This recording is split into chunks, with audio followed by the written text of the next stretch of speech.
In this video, we are going to review how to solve trigonometric equations. In particular, we are going to identify the solutions on the given interval in degrees. So first, we're going to look at identifying the solutions in radians. So here we have cosine of x is equal to 1/2.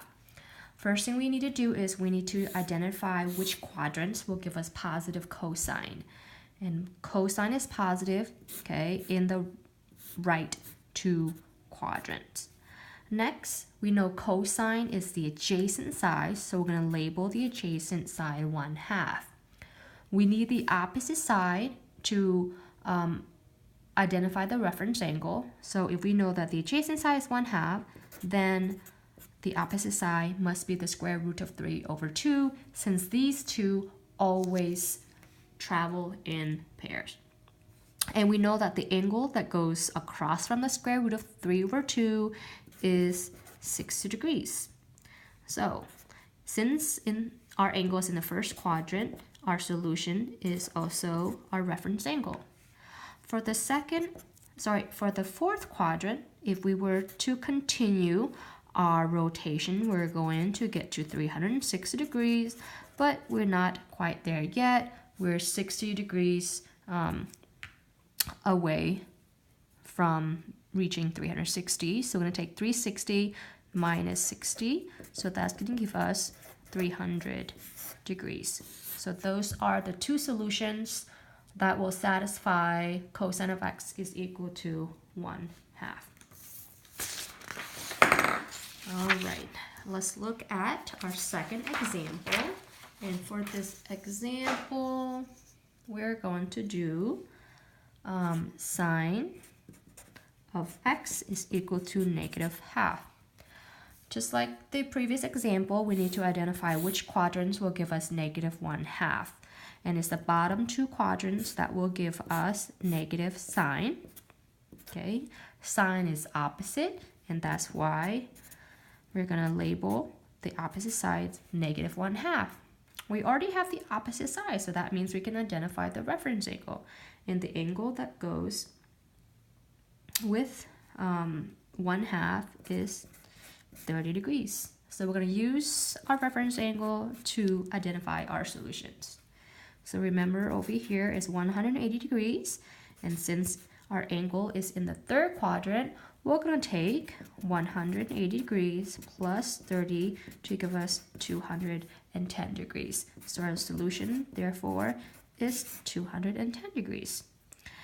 In the fourth quadrant, we're going to take 360 degrees minus 30 degrees, and that's going to give us 330 degrees as our solution.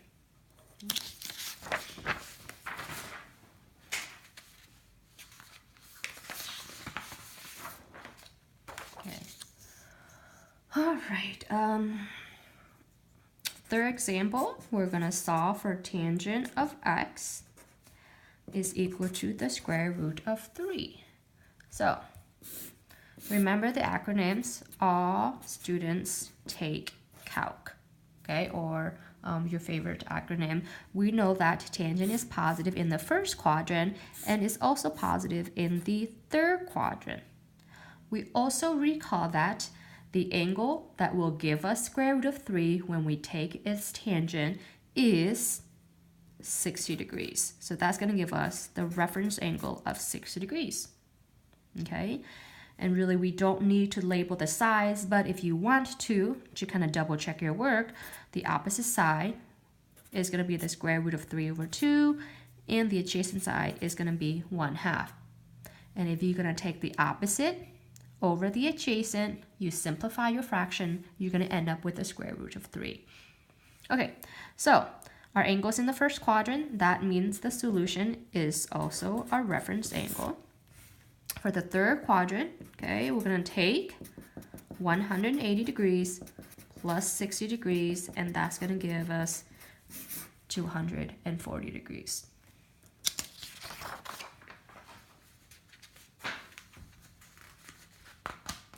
Okay, one more example. We're gonna do tangent of x is equal to -1. So in the previous example, we identified the first and the third quadrants, and that will give us positive tangent. So that means the second and the fourth quadrant will give us negative tangent. And you need to recall that it's the 45 degrees that will give you 1 when you take its tangent. So that's going to give us the reference angle of 45 degrees.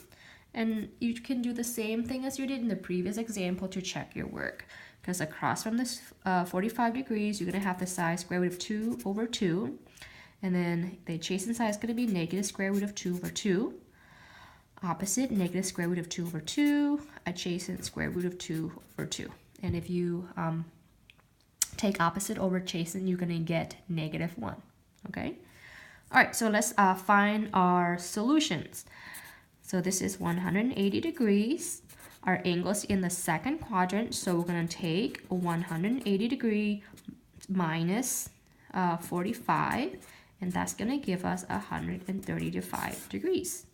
For the fourth quadrant, remember, we're going to take 360 degrees minus 45, and that's going to give us 315 degrees.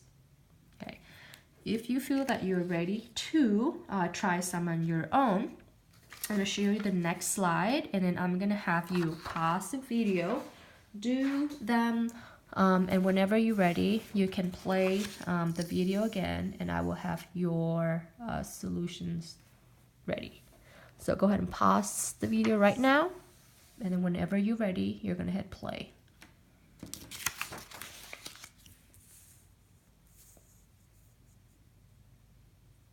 Okay, and here are your solutions.